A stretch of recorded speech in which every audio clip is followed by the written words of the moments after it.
Alright, so I recorded all of these a while back, but I only did commentary for the ones that are going to show up later in this video, so we got a few different, not matches, but games going on. I know I picked a blue-black kind of control deck here, and let's see, does this hand look okay? I'm probably going to keep it because I'm foolish like that. Because if I hit a third mana, yeah, I'm probably thinking right there, and of course I keep it. Yeah, if I hit the third mana, I can use for Foreboding Fruit, draw some cards, and I've got some stuff to do. Like I'm sure I'm gonna lead with an island. Although when I see that first play, I'm probably thinking that I'm in trouble, and I'm very correct. Yeah, I didn't even know what that card does. It might have been well, maybe it wasn't the first time that I saw it, but I hadn't seen it a whole lot of times, so double check, see what the actual effect is, and of course they play a second one. I'm in very big trouble already. But I think it's like if a aura that you control attached to another creature gets into the graveyard, you get to draw a card. Is that what it says? Yeah, and an enchanted creature. So really, I mean, it's already a 1/2 lifelink, and lifelink is if you deal damage, you gain that much life. As you can see, I went to 19, they went to 21. So yeah, it's already, even if it was just a 1/2 lifelinker for 1 black mana, already pretty good. Then that added ability is just even nastier, and I'm sure I'm going to go with the Dreadhorde Invasion because I know I need some kind of defense going on here. I'm also worried because I still haven't drawn a third mana, and I'm kind of getting a sense of where this game is going. Yeah. So here comes Dreadhorde. I guess at this point I'm considering, do I want to play Dreadhorde or do I want to use Liliana's Triumph to make them sacrifice one of those? And I don't think there's really a right answer there. I mean, it might have been good, but let's see what happens. Let's see how that plays out. Because they're going to do everything. Yeah. Draw 3 cards, and then I forget what they do to sacrifice. Oh, I did get a third mana. That's great. So I can actually, what am I gonna do? Am I gonna do Foreboding or Forbidding Fruit? I don't know. It's the poison apple from Snow White. Hope I'm getting that right. So yeah, now I'm considering: do I hold mana for a counterspell? Do I play the Thief of Sanity?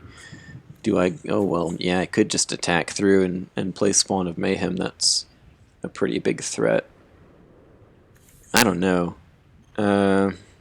Honestly, probably the actual right answer is Woe Strider, because that way I could sacrifice my zombie token and scry to see what's coming up next and maybe smooth out the rest of my draws. But I'm probably going to go for the Spawn of Madness, whatever it's called. Oh, still thinking.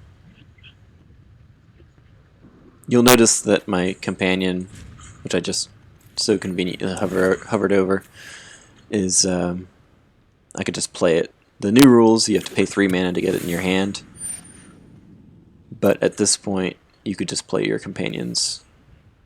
Yeah, that guy right there. So I guess I held mana up to either do a counterspell or to do Liliana's. Yeah.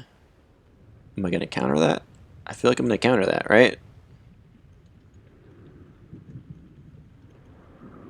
That's why I that's what I saved my mana for. Yeah. What do you think past me? Okay, good. Alright. Put a little wrench in my opponent's plans. Very small wrench, and they still have 5 cards in hand, and but okay, and I'm drawing lands, so this is not seeming too bad. Looks like I'm gonna go for the Spawn Sire since I'm attacking. Not Spawn Sire, that's a completely different card.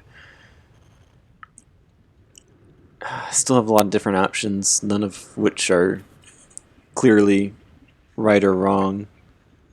Aside from, okay, well I know one thing that I'm doing, which is saving Liliana's Triumph until I have 5 mana, because then I can play Liliana's Triumph. It's like I'm reading my own mind, because I am. I can play Liliana's Triumph and copy it with Lutri, that kind of shiny card off to the right. And that way, my opponent would have to sacrifice 2 creatures instead of just 1. So I'm assuming that I'm waiting to do that. And then in the meantime, okay, just going for the big dude. And I'm just going to pretend I'm going to have this 1 blue mana left and pretend like I have some kind of answer in my hand. But I think they're probably just going to kill my that nasty demon that you saw just pop up just now. Most likely. Let's see what happens. That's the Treacherous Blessing is a really cool card. Draws you a bunch of cards, and then like every time you cast a spell, you lose a life. But they're playing this deck, so they have a way to get around that. And yeah, now they're drawing way too many cards. Very bad for me. Now what was I? I wonder why I looked at my graveyard.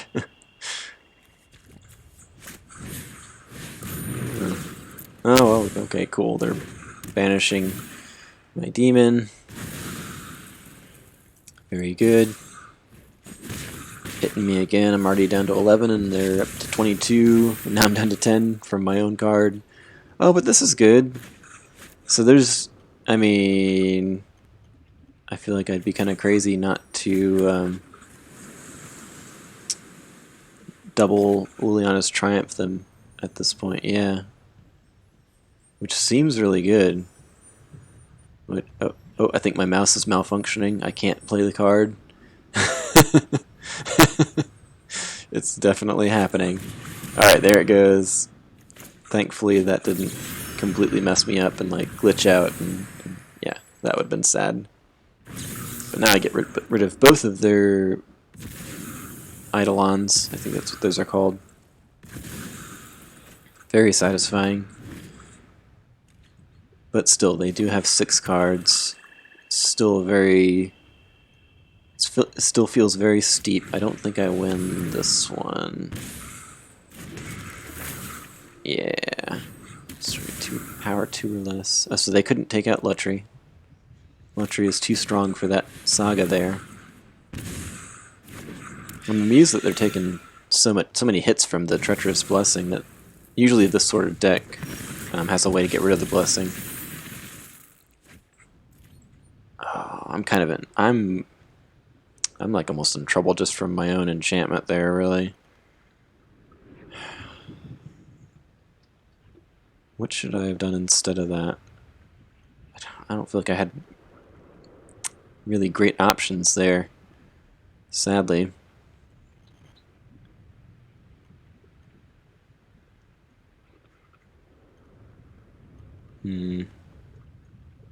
Yeah, this is rough. Now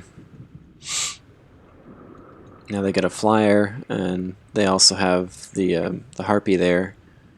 I think her name is Euphemia, something like that. And she exiles. Oh, yeah, Euphemia, the Cacophony. What a great name! Cool looking card. Cool ability. Is about to really just destroy me. But yeah, the harpy can exile an enchantment from their graveyard, and then they get a zombie every turn. This has to enter tapped because I'm at 9. Okay, I'm going for it. Why did I do that?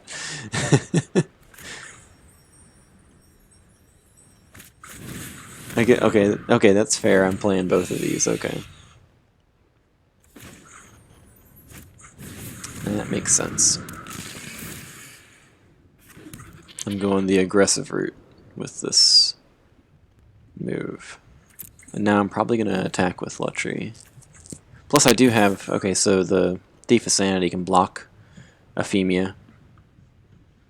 And I'm hoping... I mean, it's not going to happen, but I'm just giving my opponent the option to make the mistake of blocking Lutry. I mean, honestly, they could block it with their zombie token. That's still, I mean, I don't. Yeah, so I go against it. Yeah, because it's. I didn't feel like they were gonna make what I perceived to be a mistake of losing one of their creatures to Lutry. And what does that do? Oh, I get rid of. Oh, they're just getting rid of that. That's fine. Like that's if I cast that, I would lose another 2 life. So risky. What next? Gideon. Hooray.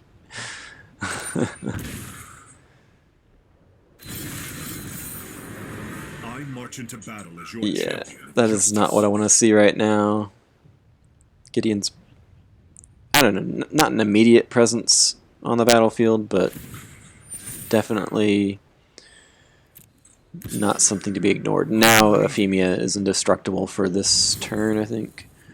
So now if I block her, I just lose my my Thief of Sanity. Oh, they don't get +1/+1 though. I thought it. Ooh, that's bad. All that glitters is a really well designed and aggressively costed card. A 7/6. Man, oh man. Oh man.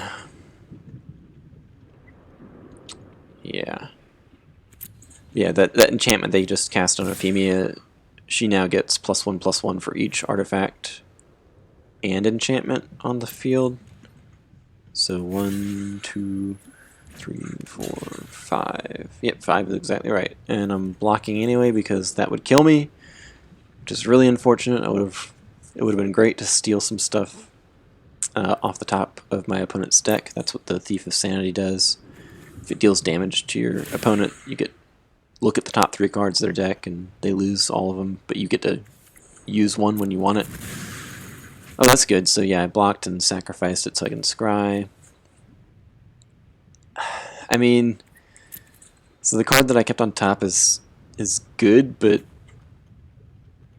I don't know. It would take some stuff to make that work. I probably should keep it. Are you gonna keep it, me?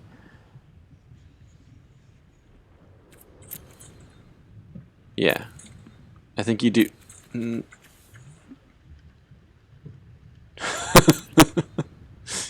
Please keep it on top, because there's a way. There's a line of play. No, don't do it. Don't do it. Oh, okay. So looking back, that's a mistake, really. That is really, really a mistake. Oh no, it's not. Never. Well, it kind of still is. So my line of thought now is, because the card that I put on the bottom of my deck, I'm going to use this again, yeah. The card that I put on the bottom of my deck makes my opponent sacrifice a creature or an enchantment. As long as it's my turn, Gideon is no longer a creature, and so they're going to have 2 zombies and Ephemia. Yeah, get rid of that too. That's just a counter spell that's not going to help me too much right now. Probably. But if I attack with all these guys and they block with the zombies, oh man, I'm just digging like crazy. I didn't see that line of play at all. Yeah, if I attacked with all those and they blocked with both the zombies and just had Ephemia, then I could make them sacrifice it and I'd be in not bad shape. I mean, not great, but yeah. Oh man. I must have some kind of like exile all creatures or destroy, yeah, in this deck, and that's what I'm digging for, but I'm not finding it. Yeah, that is too bad. I don't think I'm missing anything. Oh yeah, and I put on full control so I can... Yeah, if you do control and shift, you get to kind of slow everything down so that it goes by each and every little step. Which I think I was trying to use that so I could scribe before I drew, but... Yeah, that's exactly what I'm doing. Okay. I don't think it helps, but it's a good thing to be able to do that. That could be good. I could bounce Euphemia and then the enchantment would fall off of her.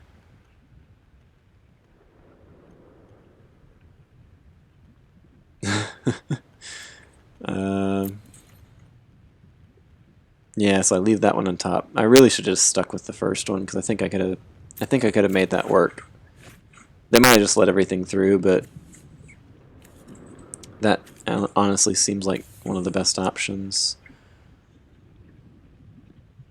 And then what happens next? Exile a graveyard, I think.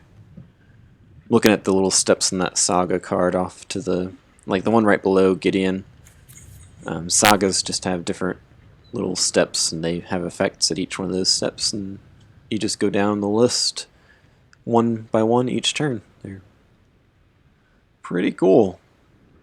There's some pretty strong ones.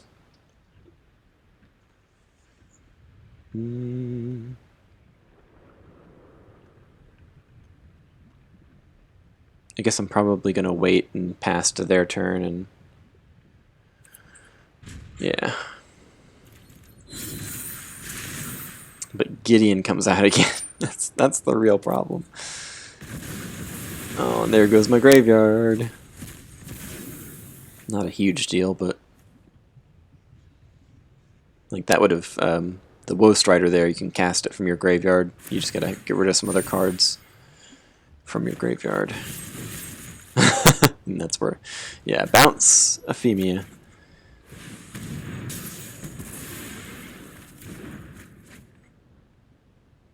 But I'm still gonna go down to 2 and then 1 life. And I'm thinking that, well, let's see what they do.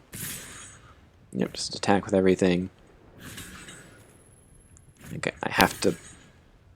Yeah, I have to block Gideon. There's no choice there. Down to 2, and then my enchantment's going to take me down to 1, and I'm going to draw a land. That's going to be my guess for my final card.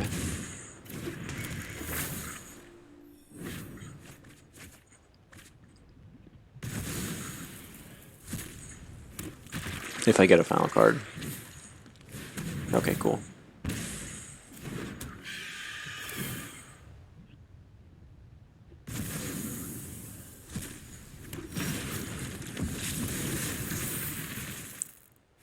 And yep, it was a land. What did I tell you? That's just to grind you to the ground. Give you a land card. Yay. Got some more fun gameplay to take a look at.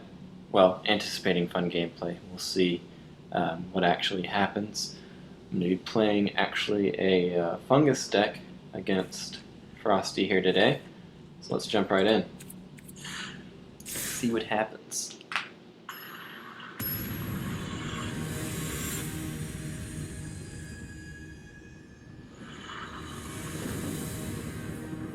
So a typical... let me wait until I see the cards because I forget.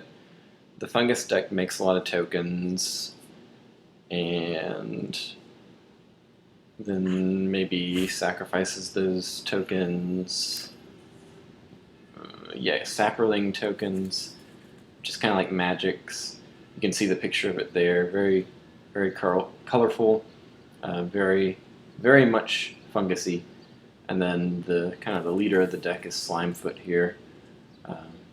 A stowaway on the Weatherlight, which is a big part of Magic's story. But let's not keep our opponent waiting. Is this a good hand? 4 mana, 3, and 3, and it's... We'll try it. It's kind of not very heavy on things to do and only has something to play on turn 3. So I'm just a little leery of it. And that's when it enters the battlefield, it makes a sapling, and this is an instant. Alright. So if you're looking at the top of the screen, Frosty had to mulligan, so they went down to 6 cards. No. Yeah, they went down to 6 cards and they played a land. Mulligan in Magic terminology is when it's when you've got your first hand, and it's kind of why I was looking at it and assessing my hand right there, because you can always choose to shuffle it into your deck again and draw a new hand, and then once you draw the new, you always draw a hand of 7 cards, but depending on how many times you've mulliganed, you put 1 card from your hand on the bottom of your deck. So they did that and ended up with 6 cards, and I kept this hand in which I am drawing more mana. So I'm glad this is a best of 3. I'm already not feeling too great about this.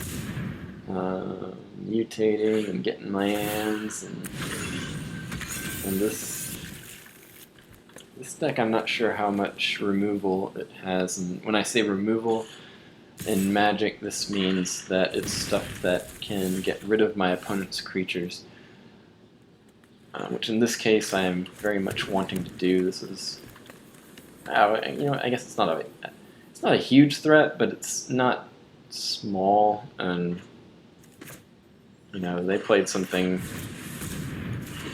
on both of their, on their second and third turns, accelerated by, I don't remember if that happened or not, so I'm not going to say it.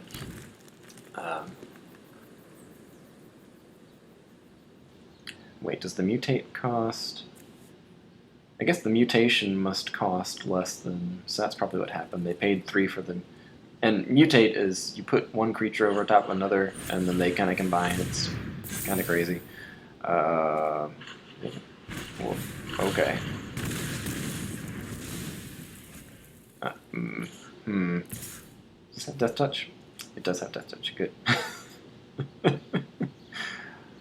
I'm gonna down to 7 maybe, and then 6.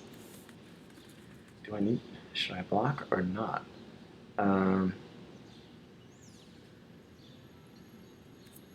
Yeah, I think I need to take as little damage as possible right now. I do have this Death Touch guy, but at the same time, if they have anything else that destroys my creatures, you can see Frosty is doing it right. They're playing removal. They rammed right through my one. What is this, fungus? Yavimaya Sap Herd, which is a great little play on words right there. Instead of shepherd, like tree sap, talking about how this guy is guiding the cute little sapperlings, and he enters play and makes one. That's great. That's awesome. Okay. Big scary dude. Thankfully does not have vigilance, but oh man. I think the best thing I can do now is start playing some creatures. This is whenever stuff dies. Yeah, so when my stuff dies right now, good things for me happen. It's like, I think Slimefoot gains, I think they do the same thing. So it's kind of doubling up. If any of my cute little sapperlings die, then I gain some life, and Frosty will lose some life. So no attacks, definitely not. I'm at 8 life. I'm not attacking. No. Getting right into it, and that's gonna give Gargos trample. Awesome. But I do have a good amount of things now, so let's see how they attack, and we'll work from there. Yeah, they definitely need to think about this. And going all out. Okay, that's kind of what I want. So I don't have nearly enough power to destroy Gargos, but I do have this Death Touch guy. I'm going to shoot a poison arrow at the Vicious Watcher. It's going to die. This guy only has 3 power to distribute, so go ahead and block with everything. And he'll probably let. I mean, he'll. Wait a minute. Is this fungus? Whenever a sapling you control dies. But whenever a creature I control dies, they lose life.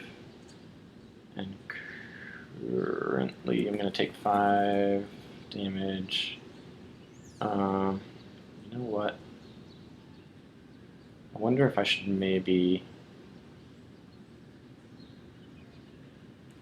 leave Slimefoot back as a contingency plan.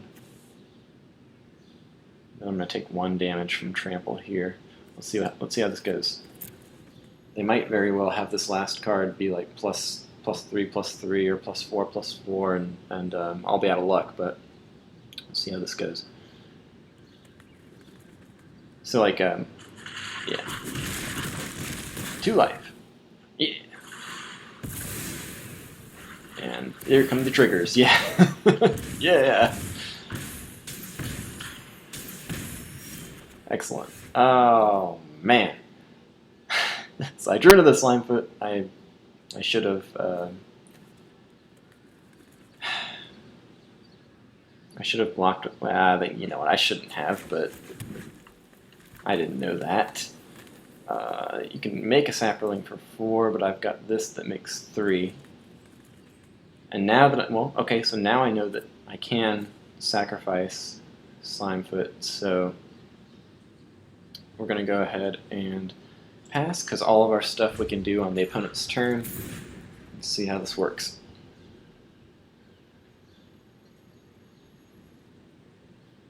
I got 2 cards in hand.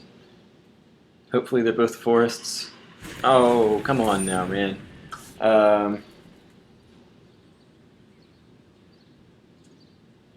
So that's not going to deal damage to me, but that's still really bad.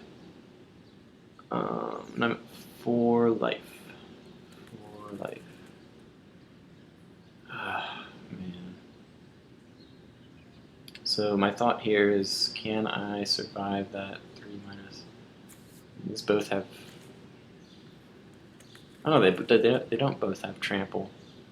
So if I block this and take 3, I'll go down to 1.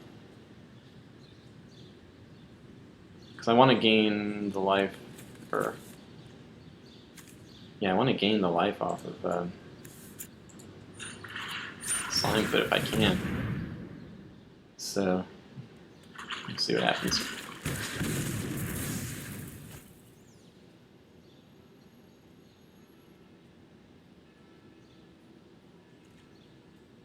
And by that I mean I want to play Slimefoot and then also play Spore Swarm next turn.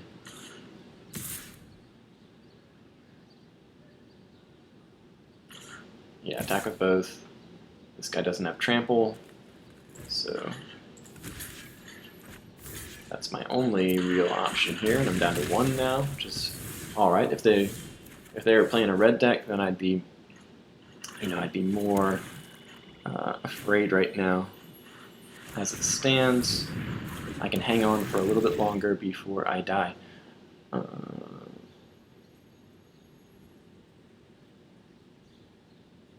Yeah, we're just going to stick with that. Alright, so this time don't kill Slimefoot. Like, look at him. He's kind of cute. Ooh. So I like that. Using up your mana to just put a +1 counter on the guy. It's not great, but I might be able to work with that. So, attacking.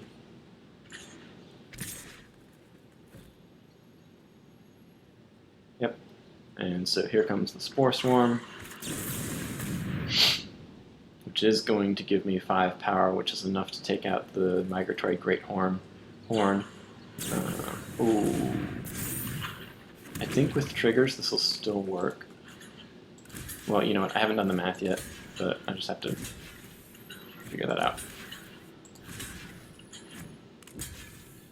3, 6. You know what? I might just die. Let's see what I think I'm just going to die because the trample will go through first, and then the triggers will all hit, which would be enough life to save me. But yeah, I don't think that's going to work. Yeah. The way there was a rules change at some point where that would have worked. It would only check to see if you have 0 life at the the very end after everything else is resolved. Which in which case I would have gained the life. They would have lost the life. Would have been good. Another 4-land hand. Why? I don't think there's. Oh, okay. We're gonna go up to 5 now. Awesome. So that's going to be another mulligan for me. Just, you know, this is kind of rude. I didn't look, so it could very well be that I have 24 lands in this deck, but I don't think that I would have done that. I really don't. So the fact that I'm getting... Did I just mulligan again?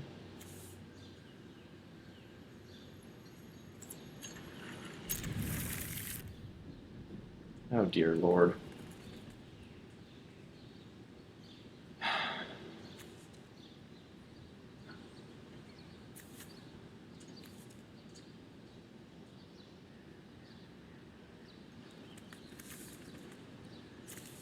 So that was not intentional. I meant to keep that last hand. I really did. Now I gotta go down to 4 cards.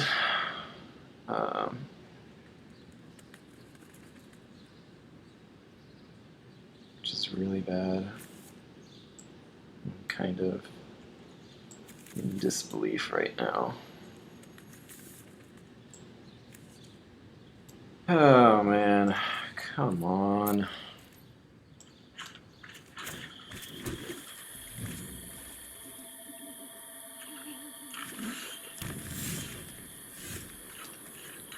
So I mean, I've more or less lost before anything even happens going down to that few cards. I'll be very surprised if I can pull this off. Granted, I do have a pretty good...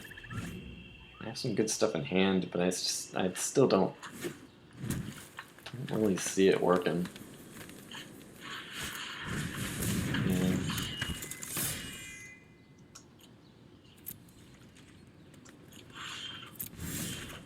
And now I'm going to stop getting... That's cool. I'm probably never going to see another land. I'm a little upset right now. Okay. Yep.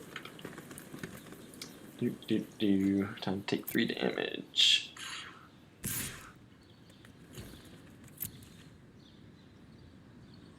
Learn from me. Don't blindly click. Take your time.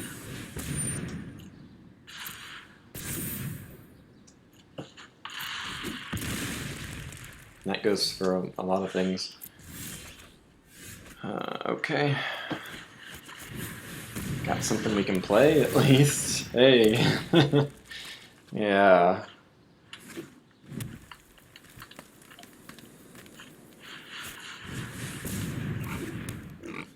Real cute how all those first hands had 4 or 5 lands, and now we got this. Love it.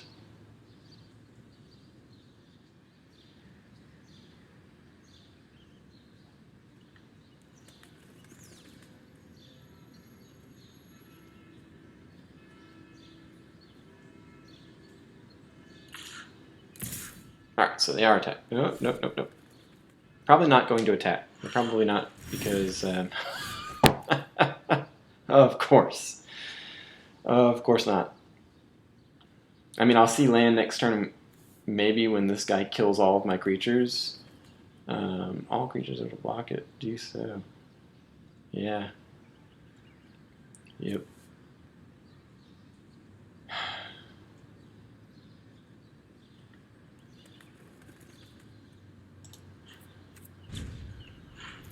Yeah, I'll probably see land, because I'll draw cards off of blocking the boar.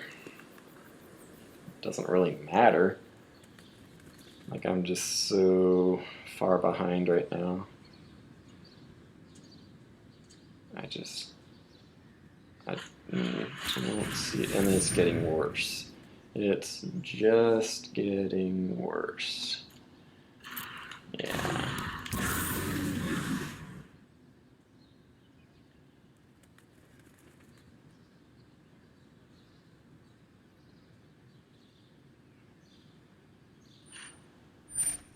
Good move. That's definitely a good move. Because now I will draw less cards from the more attacking, and what else? Oh, and like I have less blockers. Yeah. Wow, this is really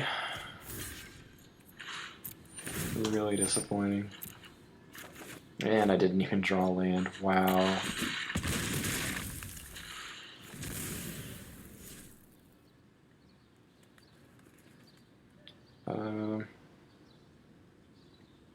I guess I may as well go ahead and do this.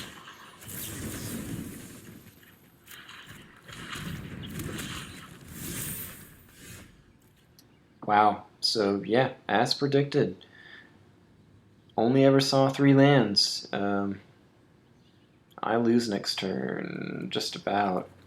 Not exactly, but almost. Yeah, there's nothing to do about it.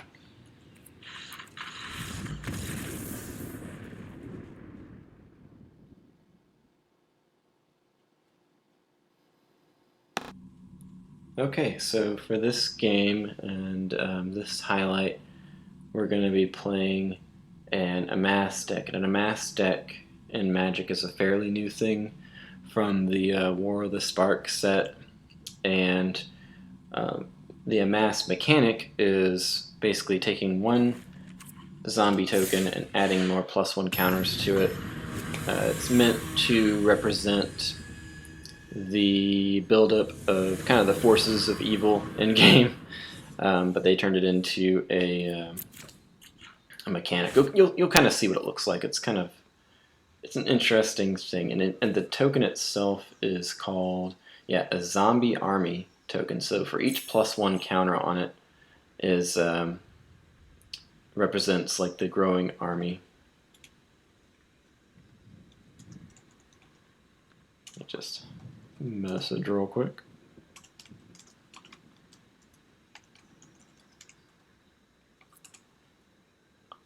Alright, so I'm playing first. This is a pretty, well, yeah, it's a pretty nice looking hand. It really is. Can't complain.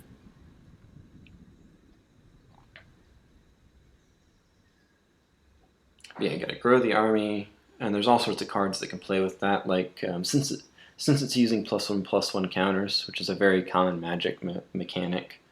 +1/+1 counters just represent some way of making your creature stronger.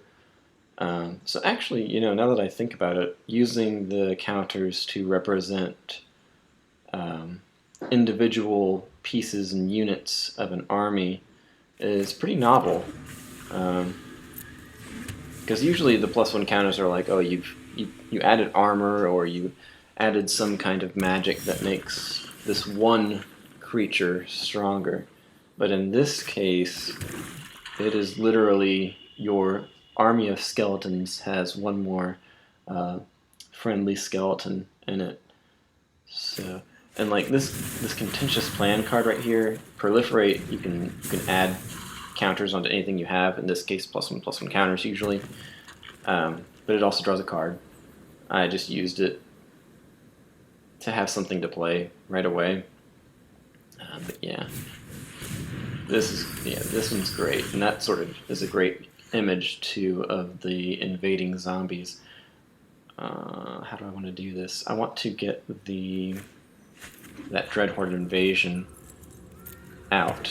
You kind of want to get that as early as possible because it makes one of those skeleton token, the skeleton army, for the skeleton war tokens right at your upkeep, while also taking some life away from you. But it's just going to keep going unless they destroy it. So very, very threatening. It's a consistent threatening card. Oh man. So they just destroyed it right away. Yeah.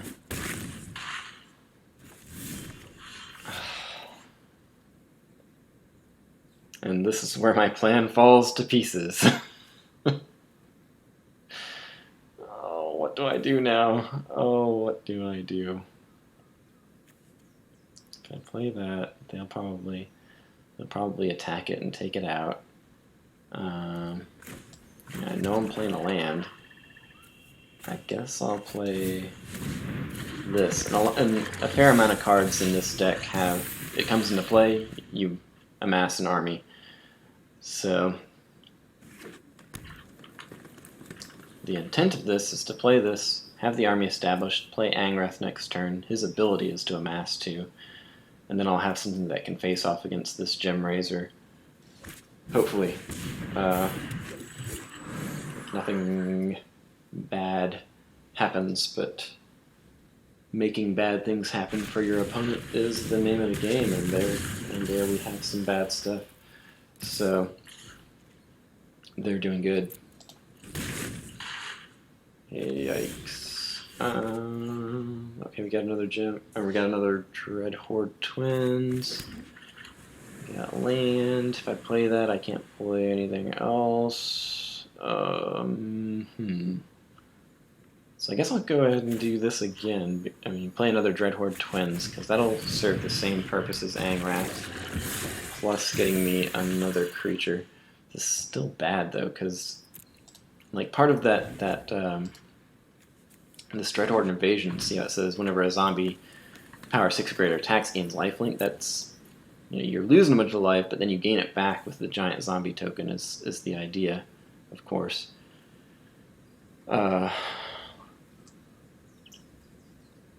Can't do that if the invasion is not in play.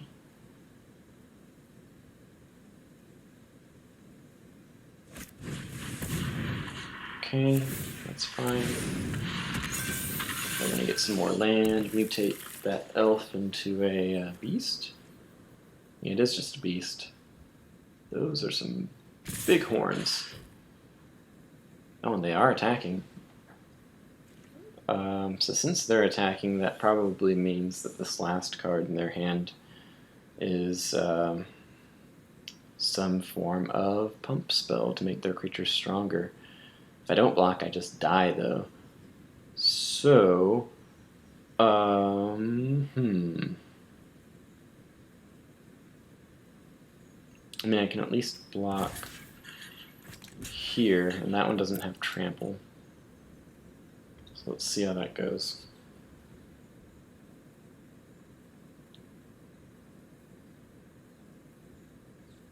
If I'm lucky, they'll use the pump spell on the Gem Razor.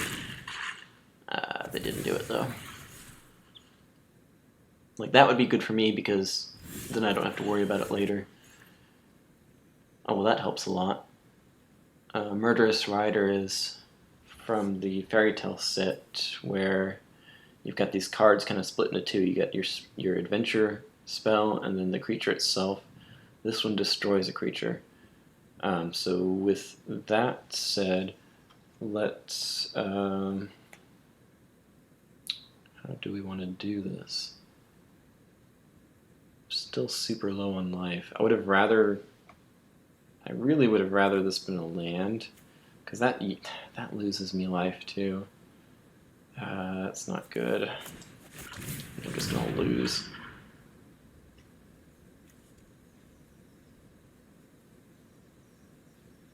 But I think I can at least play this and maybe destroy whichever creature they try to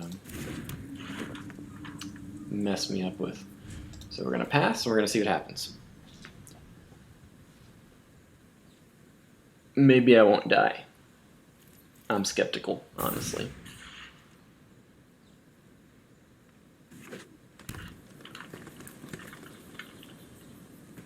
They got 7 mana now. So both are probably going to attack. I'm gonna block like...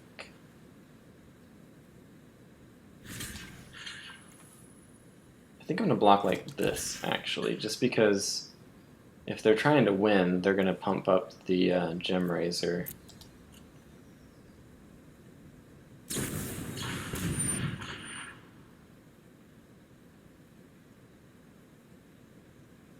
So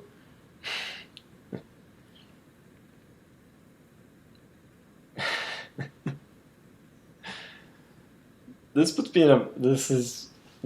me in a bind, strangely, because now if I destroy this creature, this lives, but I die.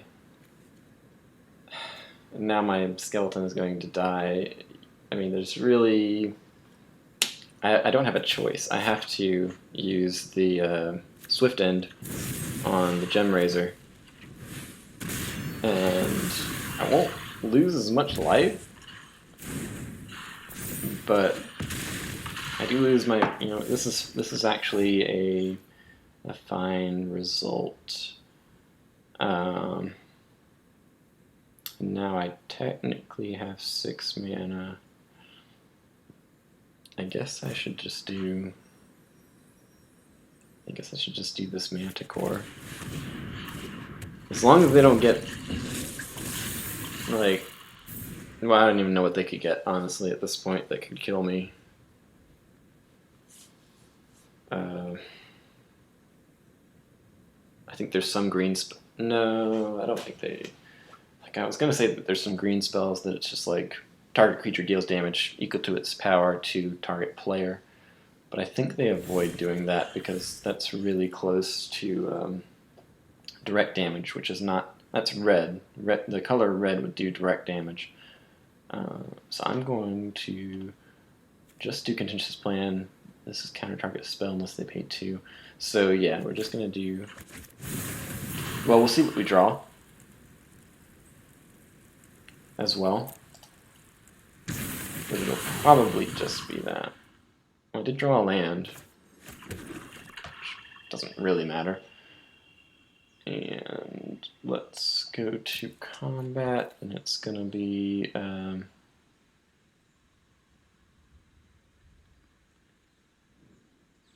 of want that.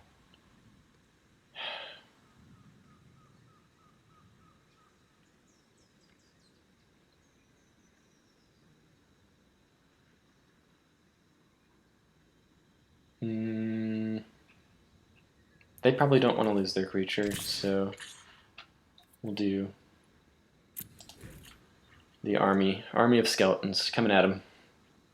See if they block. Probably not.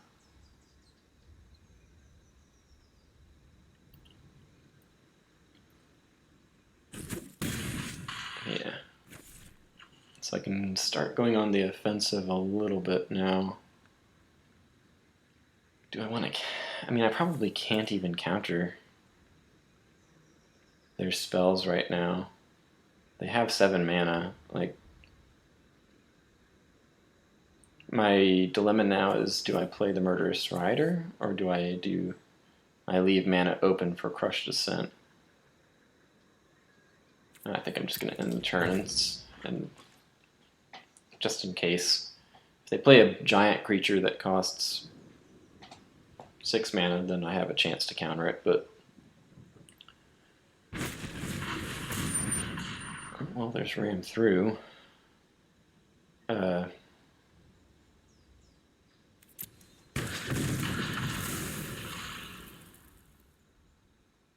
unclear on why they...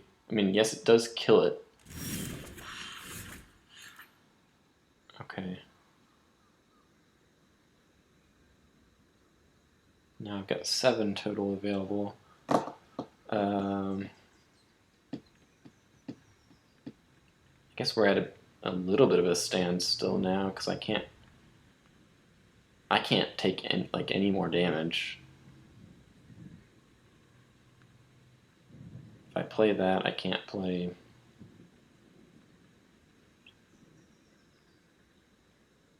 Kind of feel like I just got to go for it and start amassing a giant army at this point. So I play Angrath. That's a quote. Angrath is a pirate minotaur, and the joke there is that when the evil army, wow, when the evil army deployed their skeleton army, the skeletons recognize him as a captain or something. So he kind of takes over and is using the opposing army against themselves. Just pretty funny. Angrath is a really cool character. His origin is that he was stuck like Planeswalkers, which is like this card right here. I think I've talked about how they can go between the different worlds in Magic. And he traveled to a world, I think it was on purpose, and he got stuck there. And his big plot point was, I miss my family. Let me leave this place. So, yeah, he became a pirate, but at the same time, really all he wanted was to leave and go back to his family. And I think he has 2 children. That's nice. It's nice to see like an actual family dynamic in the story. Let me not take too much time gabbing. So now I have a 6-power army token. So it is going to gain lifelink. I can start gaining some life back. As you see, it also has menace because of Angrath. He makes the skeletons even scarier. I mean, honestly, if I saw that, I'd already be plenty scared and I wouldn't want to run in front of it, but most creatures are more willing. Alright, so back up to 9, feeling pretty good about that. And yeah, see how like they have 3 mana up. This counters the spell unless they pay 2, and then it amasses. But the odds don't feel very good. Oh, I guess I can play both of these anyway. I forgot I have the this heraldic banner over here, which taps for mana too. So I have enough for everything. So they play that. Okay. Oh, and this is cool. So that gives it +1.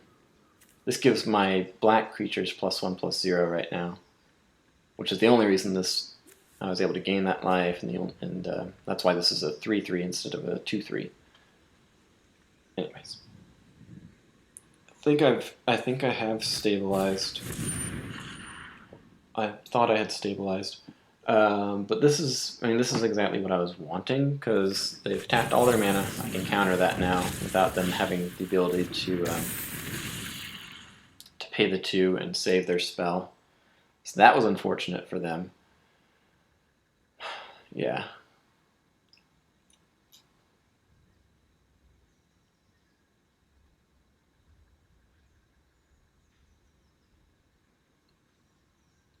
This is going to be best of 3. So next game, not cool.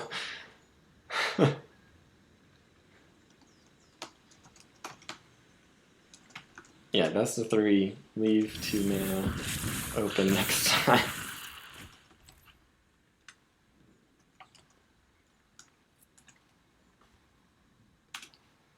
Yeah. I can go ahead and play another one of these. Once again, choosing black. So now my black creatures get +2/+0.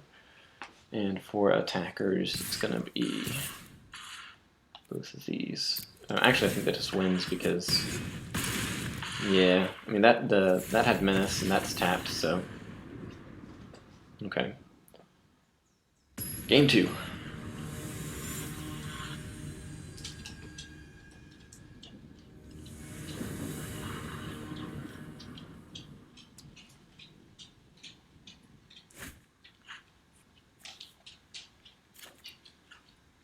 And this is...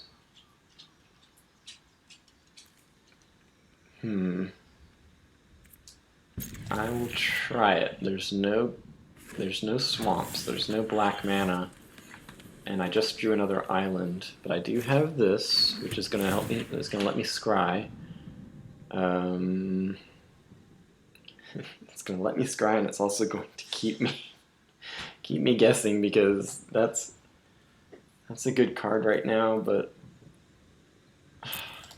sure, I'll keep it on top. Scrying is you get to look at the top card of your deck for a certain number, and then you can put it on the bottom. You don't want it. I don't really want that, but at the same time, I can play it, which is more than okay. Still, all I need is like, this hand doesn't really need a swamp aside from the widespread brutality here, but it still feels a little. I guess this is fine. Oh man.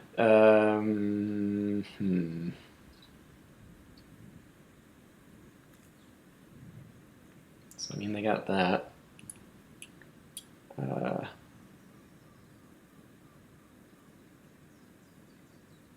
don't. Yeah, just gonna get this out of the way. What do we got? Angrath, which again is really good, and I have the 2 red to play him. This is very silly because it's a 3-color deck. Typically, you need those 3 colors, but so far, like I can still play. This is so weird. Like I can still play everything. I got like all my red and blue cards. That black mana is kind of vital though, because this widespread brutality is gonna take out basically my opponent's creatures. All right, so how are we gonna proceed from here? Obviously, we're gonna play an island. Now, the question is, what do I do?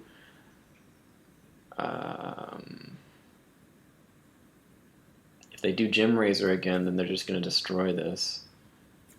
If I play Angrath, that's not really that great. I think I'll probably go ahead and do the Dread.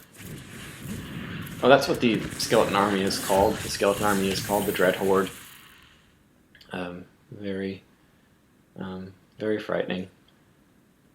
Yeah, but this is good. I mean, I can double block their Horn Bashment, or not susceptible to. They have so much. The ram through. These guys, everything is in their deck is headbutting my creatures and sending them straight to their graves. That part's not fun. Not to mention the pump spells. Trying to play around all that.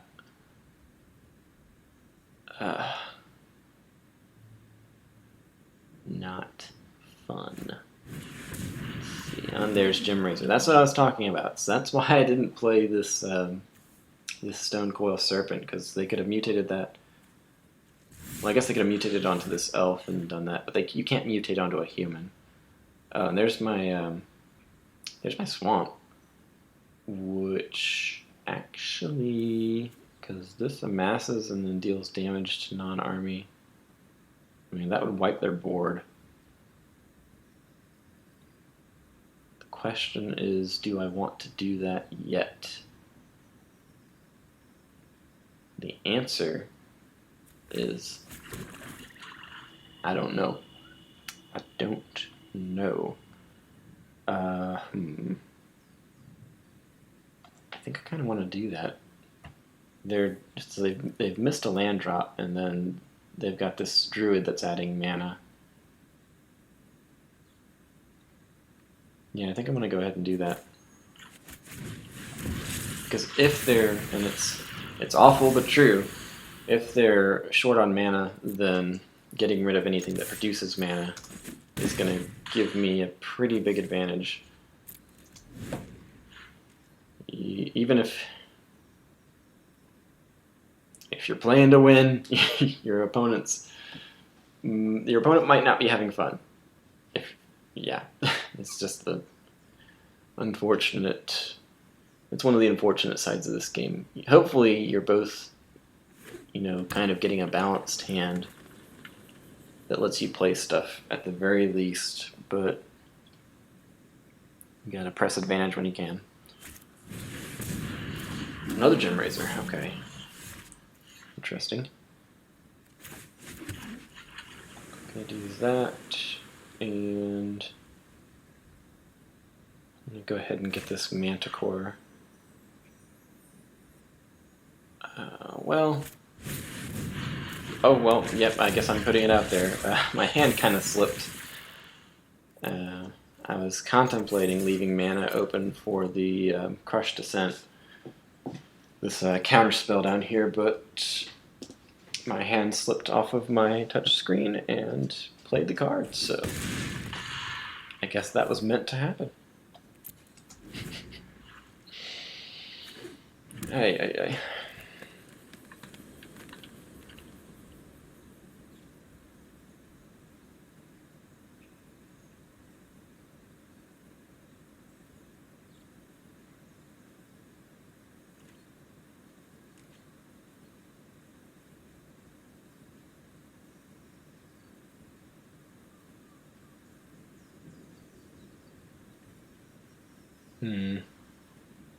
I got 4 cards in hand. And nothing, so that makes me think that they're waiting for me to attack. And then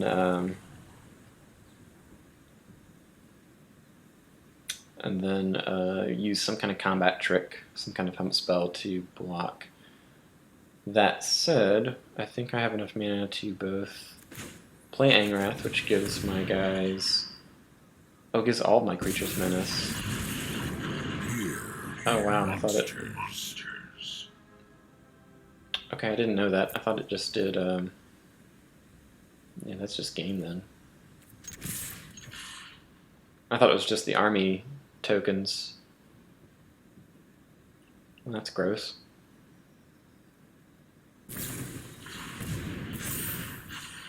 Yeah.